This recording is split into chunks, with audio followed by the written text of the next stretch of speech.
Hi, welcome back. For this episode, we're going to be building you guessed it, a 10-piece Roman candle rack. And we're just expanding upon the two previous ones, a 6-piece angle as well as the 8-piece angle. As you can see, it will fit your standard size Roman candles. So, like I mentioned before, I like Roman candles because they are cheap. So as you can tell, here's my base. I use a 1-inch spade drill bit. Maybe going in about 1/4 of an inch just to provide a base. And then of course here's my top. Now don't worry about the wood hairs I'm kind of peeling off here. You can sand it down. I'm not going to overly worry about it just because it doesn't defeat the purpose. But what I did is I drilled my first piece through, used that as a template. And the great thing is, when I'm ready to make an angle, all I do is flip it over. So as you can tell, the holes don't line up, which is what's going to give me that desired angled effect. Okay. Now I did this a few years ago, and I did it with a combination of a artillery shell rack, where I had 6 artillery shells. I had those going off, the Roman candles going off, and then I had 6 artillery shells following. So it was a really cool effect. But the great thing about this individual piece is that you can add it anywhere in your show.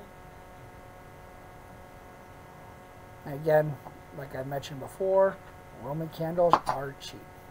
And they're getting more and more different effects to them. You can check out some of the online stores that have videos of the fireworks effects. You can kind of see they're getting better and better effects. Some of them have comet tails, some of them have burst. So it's a really inexpensive way to add some great components to your show.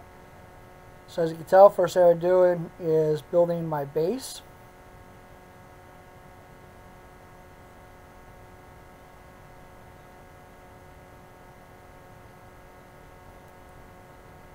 Okay, and so I kind of make sure that this is squared up.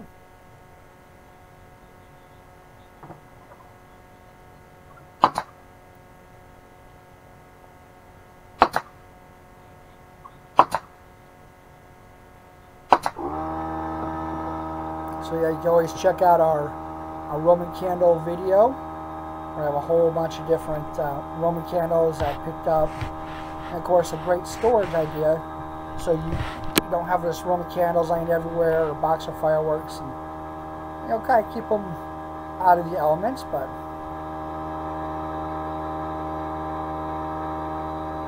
that way you have everything at your fingertips. And the great thing about having all these different types of racks is as you're laying out your show, if you're using our show designer template, you can lay it out. And you can just pull the individual pieces that you want. So if you want, a set of Roman candle racks going off, then, like in this case, a 10-piece, on those rainy days, you can go ahead and pre-fuse it. Of course, your ultimate firing is going to be based off of your fuses that you connect to the Roman candles, and there's going to be a little bit more work in fusing a Roman candle rack. Because as you know, a lot of those fuses are very short. And we'll show you some different ideas on what you can do on the fusing aspect of it. And then how you can fuse it directly to your your fuse channel. So if you wanted to do one fuse and set it and go, and let's let it go from piece to piece to piece. Or if you want to have it a little bit of a gap and then go, or when I mean go, I mean start firing the Roman candle rack and then transition to another piece. So it's just all placement of where you put the actual connection fuse from the Roman candles to your fuse channel. So on these, kind of do a little bit different. The angle are made out of a 1x4. Okay, so that's why I put the base in, glue it, and then I snap in the side piece that connects it for the fuse channel. Of course, nail it all together. Of course, obviously some wood glue as well. Again, you don't have to use screws. You can if you want to, but you don't have to use screws or anything like that, because these racks aren't going to hold a lot of weight. And the thrust from a Roman candle is not a lot. I mean, obviously most people hold it in their hands, shoot them at each other, which we do not recommend. They're very dangerous. Put somebody's eye out. But you can but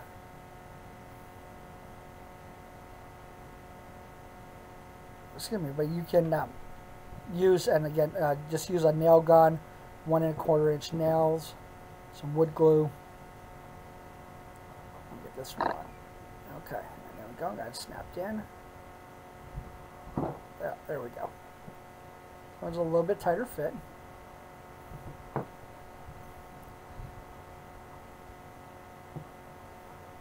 And of course, I've pre-stained it. I'm actually using a darker stain on this one, just to show you the difference. You can use whatever stain you like. But I like it over the bare wood. So I pre-stained all the 1x4s and the 1x3s. Stained everything first. Did the touch-up on the ends. You can always do the touch-up once you have the rack built.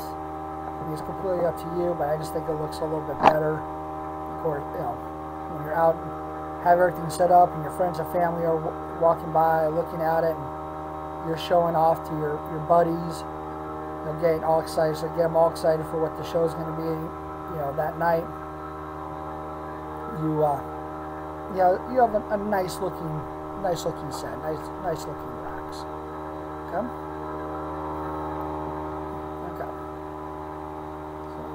This. Oh, so let's do it this way. I'm going to go ahead and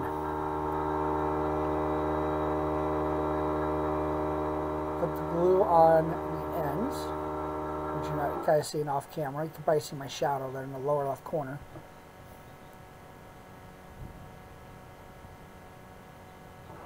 Okay. Then I'm going to stand up on end so I kind of line it up. And of course, when I'm connecting it to the sides, I'm using 3 nails. And whenever you're lining up your nails, if you're doing a nail gun, kind of be aware of where you're putting the nails, because you don't want to put it in, have it pierce through one of the holes and take away one of your channels. So, let me check my nails. Yep, and I'm out of nails. So.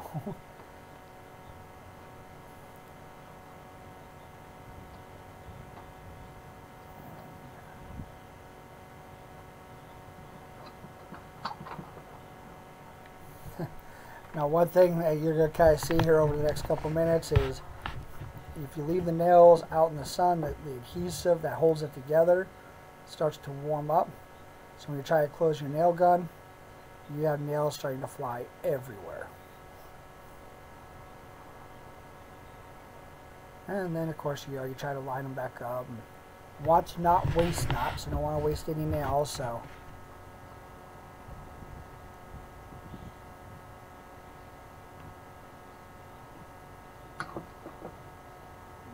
And of course, I've got them popping back out all over the place.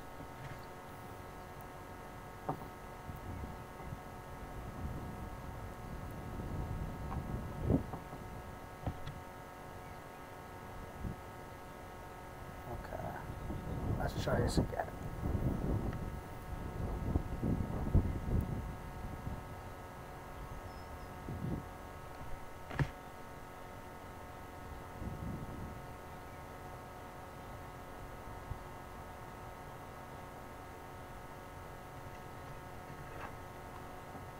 So yeah, it's a pretty warm day out. Obviously, as you can tell, it's a windy day. So I would, if you have to carry, you look at the material storage ideas. You just throw a whole bunch of nails in your container. Just I would keep it out of the sun, so the adhesive on the nails doesn't. course, as you're trying to do everything, cords always have to get in the way. And I'm only showing you this because it happens to all of us, and it's kind of a test of patience sometimes. In this case, I'm just going to go ahead and think about taking my gloves off, but the gloves are, I wear the gloves, and you'll see in all the videos, just for additional protection. You can pick these up at your local hardware store. It protects me from splinters. Two, I don't like stain and stuff getting in my hands. And of course, you do lose a little bit of touch and feel when you're trying to do things such as put nails in a nail gun. And we just slowly do it this time, and boom. Okay. But I also, if you check out any of our other videos, I've also had the dubious pleasure of not having my nail gun straight up and down, or completely vertical. So I've actually had it come, pierce through the side and catch my finger. But of course, with the neoprene on the gloves, it didn't break my skin or anything. I felt it real quick, and I'm like, whoa. I looked down and I'm like, hey, there's a nail. I felt like Tim the Toolman Taylor.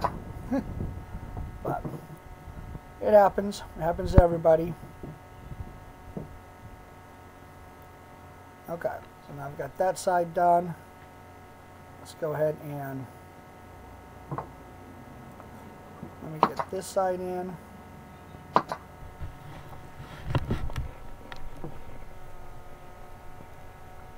Okay, so you kind of can see how it's set up.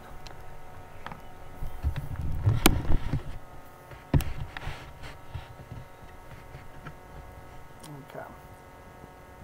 So you could leave it just as is, run your fuse across the top.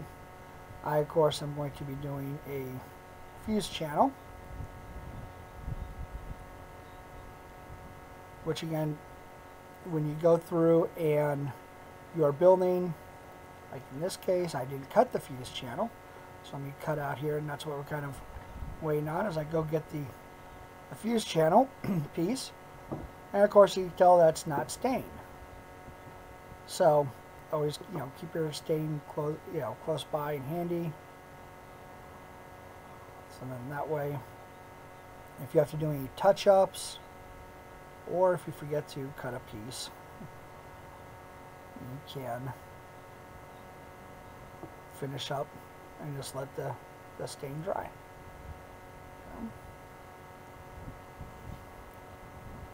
As you can tell, I'm just kind of lining it up. Just make sure it's square. There we go. And just 2 nails on the side.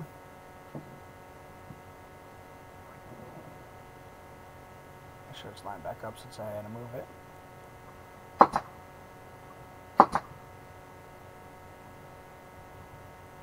Now put a couple in here to connect the pieces for extra strength, because you're typically going to pick up your rack based off of probably that side. Again, your fuse channel you should always have facing away from your crowd. Okay, and that way they see the front. But then you can also, what I'm going to be doing when I do a setup, I'm going to show you, is I'm actually going to put another cover of the aluminum foil tape that is part of the fuse channel on top. Once I have the fuses in there connected, that way you don't have the fuse flipping everywhere, and you're not going to get any crossfire, maybe having it ignite some other piece. And then of course, if you wanted to wait to the end to stain it all, or if you're like me and you forgot to stain this side, forget a piece,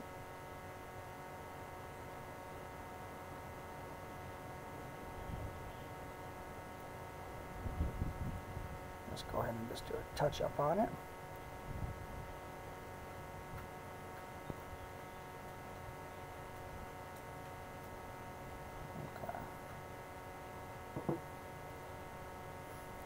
Now on these side pieces, whenever I'm staining it, I'm going across the grain, not with the grain, I'm going across the grain so it fills in all of the entire end of it.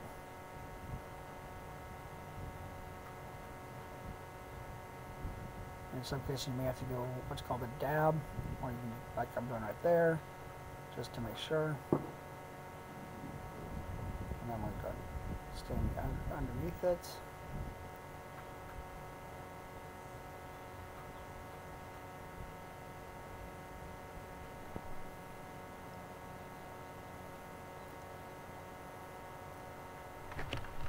So when I'm staining, I stain everything outside the mistakes. I will stain it in advance. It's easier to stain a whole long board time-wise than to do each individual one. Or in a case like this, you're going to be able to see. I've got the actual visual pieces, so the outside, the top, the bottom, the ends. But what the piece I'm not able to stain once I put it together is going to be the inside. So once you put in your Roman candles, okay, you're going to be able to see the back of it being bare wood. So I kind of want to demonstrate why sometimes it's best to go ahead and stain everything first, just to kind of give it a little bit more uniform look for you. Okay. And of course, staining doesn't take very long. Now if you're doing multiple racks and staining all at one time,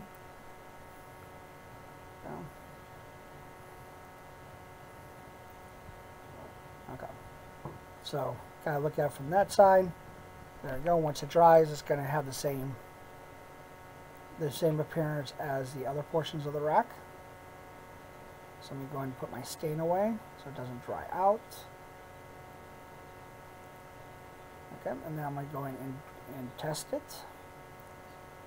like everything else, just to make sure it's got the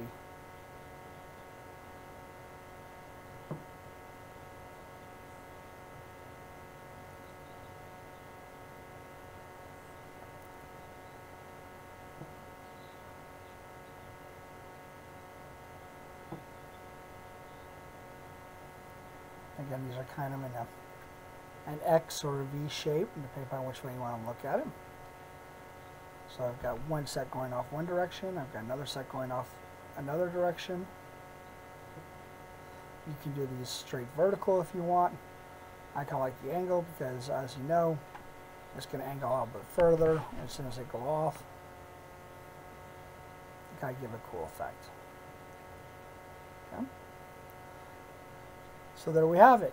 This is the 10-piece angled Roman candle rack.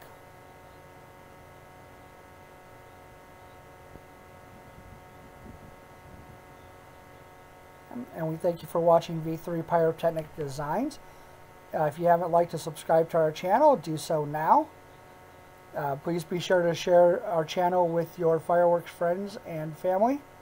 You may be interested in some great ideas for their 4th of July show. And as always, again, thank you for watching V3 Pyrotechnic Designs. Be safe.